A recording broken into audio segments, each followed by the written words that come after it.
Tensai got a Viper engine. It's a V10. And it is very big. 34? 35-ish. 34, 35-ish.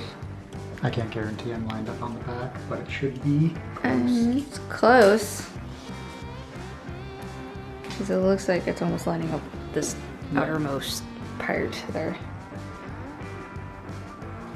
They had to build from scratch special brackets in order to accomplish this.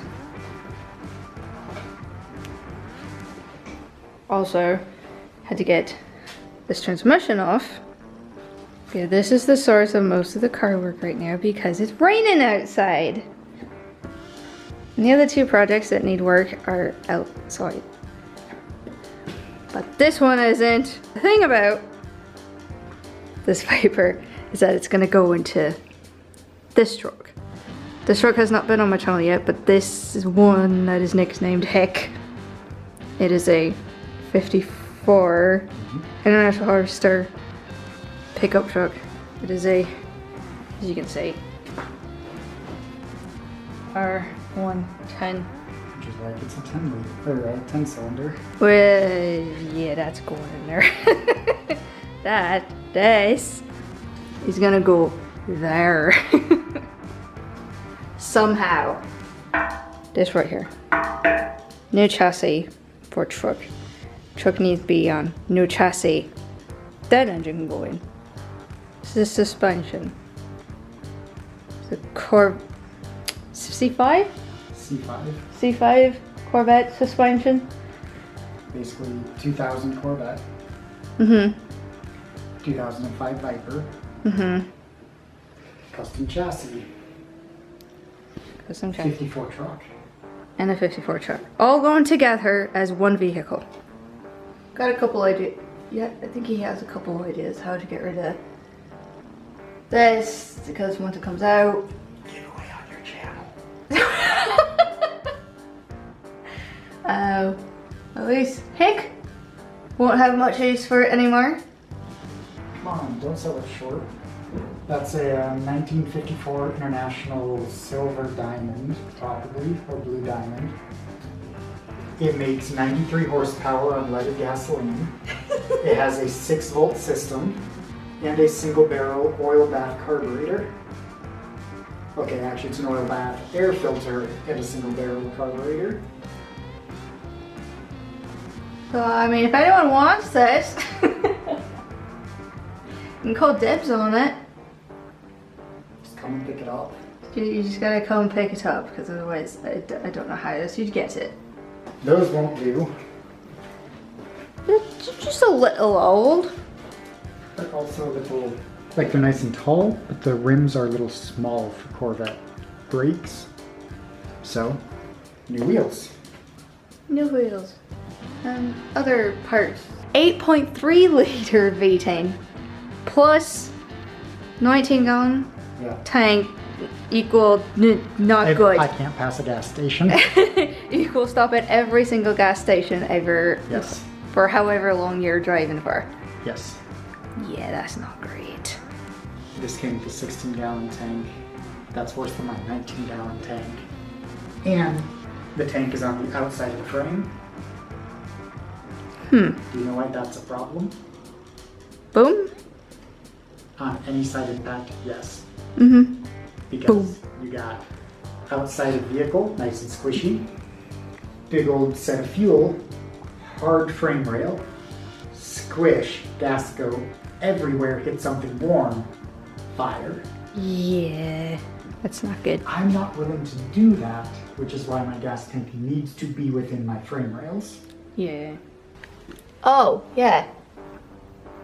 I'm going to see it. And if you look underneath, you'll see it better. And for light again.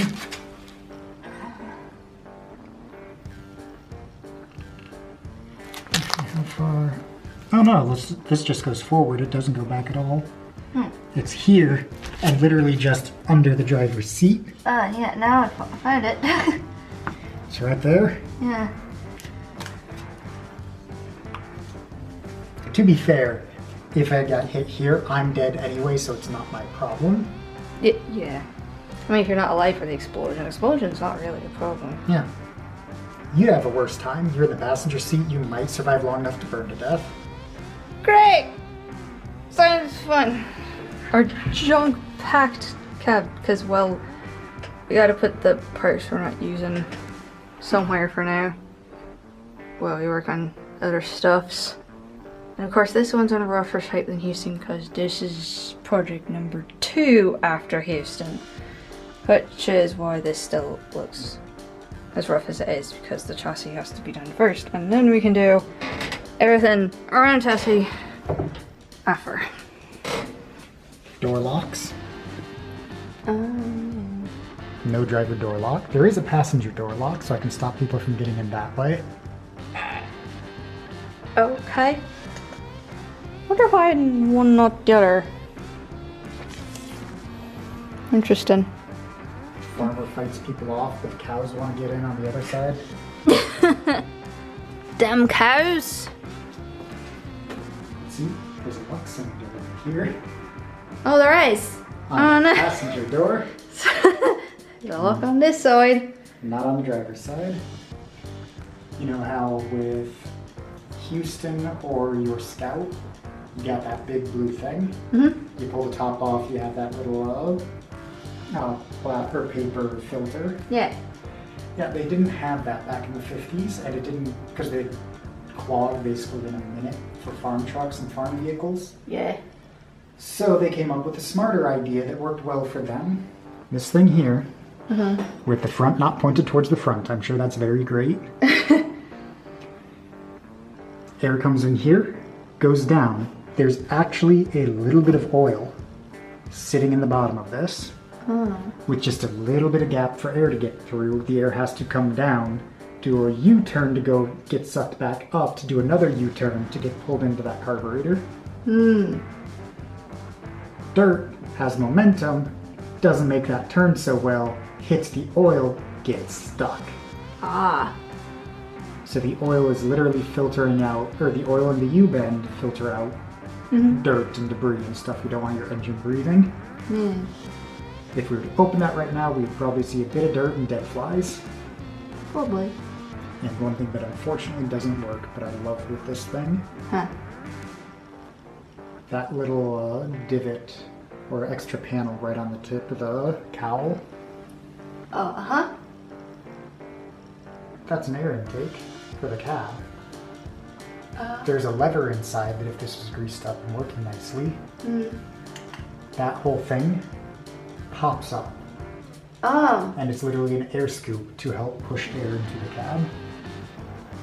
Which is why, if you look there, you've got that extra panel that angles back. That's where the mechanism is, and it, again, sucks air in or pushes air in because you're driving forward. And gives you fresh air. Also, wasn't the radiator something else you were struggling to find dimensions? Yeah. Or Spooter decided he needed to be star of the show for a sec, I guess. I don't want to use that radiator. I mean, it's just a little old.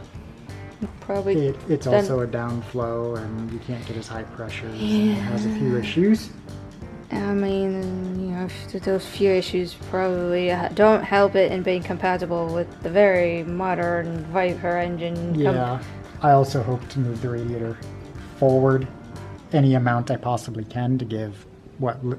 Yeah, because you do have engine. some space here. I've got a lot of space here. I've got like 4 or 5 inches. Got 5 inches that I could possibly make up. Yeah. Especially if you move this room bit. Well, because this panel's not coming with. This whole setup probably isn't coming with, just body panels. Might be able to get an aftermarket radiator for a Dodge Viper. I don't know the dimensions of them, unfortunately. But I do know that they are not very tall, and they are very wide. Well, So kind of the opposite of this guy, because he seems tall yeah, and not very wide. but I've got all this width I can use, and I've got about up to there that I could use. So I'm hoping to put a radiator that fits basically the opening. And then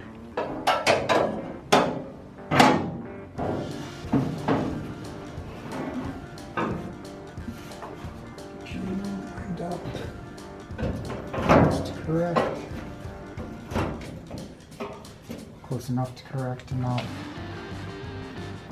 I want this to be my air intake. So Viper engine breathes from that, radiates through that. That makes sense. I think that would be awesome, because also imagine the engine in there.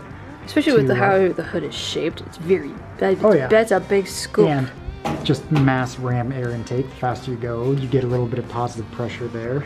Yeah. Nice. But if the top of the engine could sit at roughly this height, because I mean, call it 29, 30 inches tall, something like. It's not to the bottom of the oil pan there, but I only really need to be below that, because I'm not too worried about that.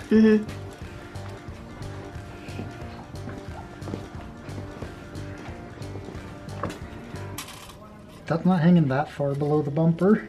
And I'd have suspension further down, and that'd still put me up to, realistically, if need be, I could come up about to there, and then that'd probably be perfectly fine. I just gotta figure out where I want the engine to sit relative to the body. But again, if you could imagine opening the hood and basically level with this, there's the top of the Viper engine. It tips backward slightly to help give a bit more clearance in the cab. Whole thing sits at about a 2-degree front rake. With big beefy wheels up front, bigger beefier wheels out back, and still probably has traction issues because it's a pickup truck with 500 horsepower. Also, I'm probably getting rid of these. Yeah. I'll get these integrated into the headlight blinkers. Every little iota of drag reduction to increase my fuel efficiency by like an inch. Because that inch is very significant when I'm probably getting 12 miles per gallon. Yeah. And I forgot the most important thing. You walked right past it because it's a bit covered. The decal on that side, on the bed. Farm vehicle, gross vehicle. That's right. Yeah. You plan on keeping that? I plan on recreating that. Well, yes. yeah, recreating it, but basically keeping the hick is a farm truck. Yeah. A Viper V10 powered farm truck. Yes. He's a hick. Absolute hick. God, that's a great name for this truck, especially now that you're putting a freaking V10 Viper in there. It was going to be a bad Corvette. Yeah. Now it's just fun. Well, because I was going to put an LT1. C7 Corvette, C5 suspension, C6 half shafts. It was still going to be a Dodge transmission. Yeah. Or technically a BMW transmission if you want to get fancy. Still didn't have any Ford parts on it. I still got to figure out what I'm doing for that. You're going to try and make this as Frankenstein as you possibly can. I mean, I've hit 2 of the big 3s, so... Yeah. So, I mean, I might be able to fit a 90s F-150 gas tank. Maybe. Get about 25 gallons. But I won't know until I have the engine and transmission in place. Yeah.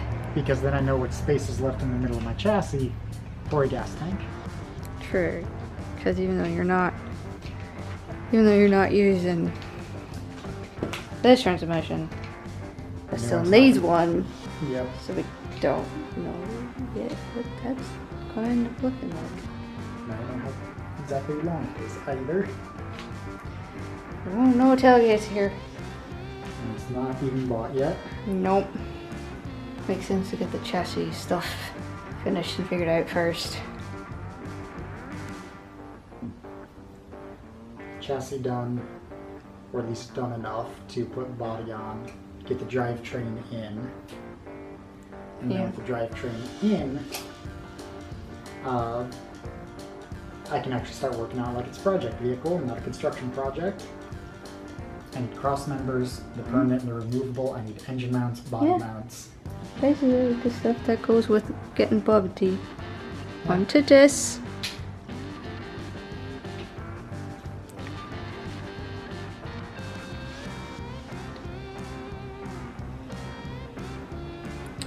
That's where we're at so far. With the hick at least. So you know what the next major step is? Figure out bolt sizes. Right. Because that goes on that black thing there. Ah, right. The engine stand. It's on a hoist right now. The blocks underneath it.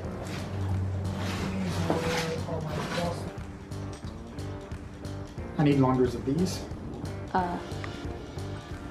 So can you tell me what they are? Bolts. Very intuitive. These down there. I need to know the thread pitch and size of those so I can get longer ones so I can attach that to the engine hoist or engine stand. Because it connects on this side. It's got these 4 fingers that you adjust out. You can go in and out with it. You then lock down these bolts. You run bolts through there into those points there, and it holds the engine. And then the whole engine sits nicely way up here in the middle of everything for ease of working on and being absolutely in the way, because it's a big engine if you haven't noticed. Yeah, I have noticed. It'd stick out to about here.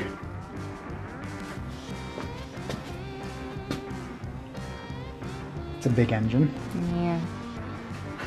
It might be a little bit in your arm. Arm straight. We can measure. 27 inches. Yeah, your arm is that. You gotta get out to here. Ah, man, it's longer than me. It might be longer than my leg. My leg's definitely longer. I got the unusual. Yeah, it's probably longer than my leg. I'm the one with the unusually long legs, so got at least that going for me. So if all else fails, build a motorcycle out of it. Yeah, I guess that could only end well. It did. Everybody loved it. Sure. The Dodge Tomahawk was an impressive motorcycle. Motorcycle.